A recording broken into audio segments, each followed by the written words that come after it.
directors and designers, they wanted to show the world being represented as a woman who is decaying, who's falling apart. Before you even see the set, there's a video footage of Claudia, the actual person, in an apartment, and you see the apartment is really filthy and it's filled with rubbish and junk food.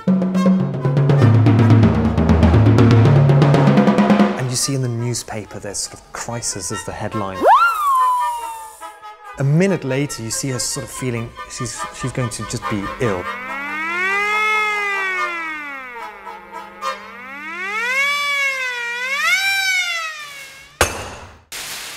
She gets down onto the floor and starts crawling, and then the curtain rises, and then you see the set. First thing that happens, she pukes out a singer. It's my job to organise and play all these instruments.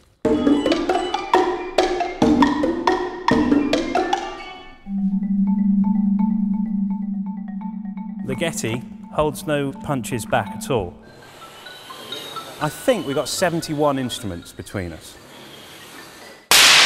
People get really fed up of us. We're quite unpopular in pieces like this because it's incessant. He writes a really weird thing for the tambourine. He says, hit it on your knee and let it fall to the ground. So you go like that. There are 6 of us playing these instruments.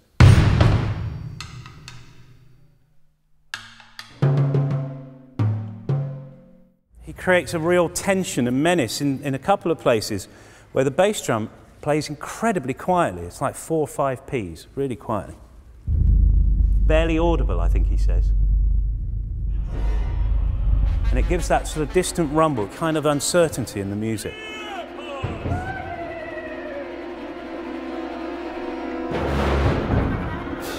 The singers are body parts of her that come out of her and then basically play the play around her. And a lot of the effects, sounds, that he asks for in this opera are very comic in a way. There's all sorts of bird whistles and funny sounds. Don't laugh. Whatever you do, don't laugh. Real comedy.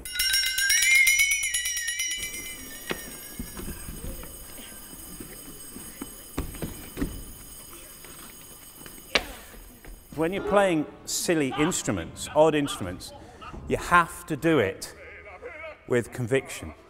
I went to this kitchen supply shop to buy all these bits and bobs, and I walked in and I said, I need a nice sort of metal cooking pot.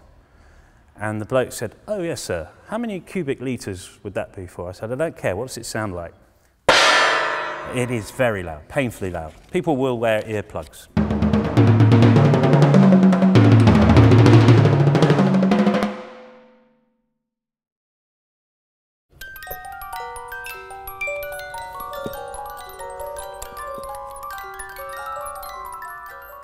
Innocent music coming out of these silly little music boxes is quite disturbing because you've got this really weird stuff going on in the woodwind and the rest of the orchestra, and then suddenly you hear this sound, this childlike sound, and it really sort of jars with the ear.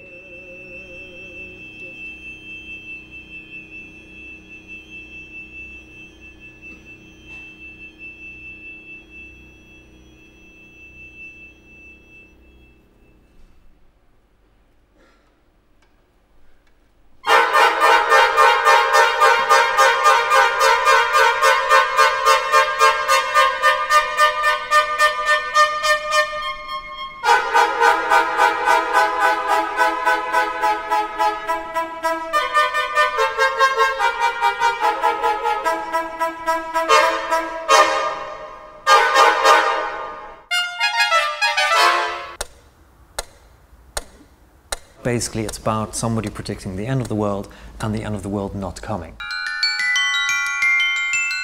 A really weird bit is where the music in the rest of the ensemble is going along at one tempo, and whatever happens, the conductor must not slip into the tempo that the metronome is doing. The whole point, I think, is to make the listener listen. Because you think, I know what's coming, and then you don't. It's sort of playing tricks on what you might expect to hear. You never quite get what you want with spaghetti, and that's the whole point. She gets up, she turns around, she flushes the toilet, and it's done. The end of the world has not come. It was just a bit of indigestion, really. And then afterwards, you know, it's all fine, it's all gone well, and, you know, we live happily ever after.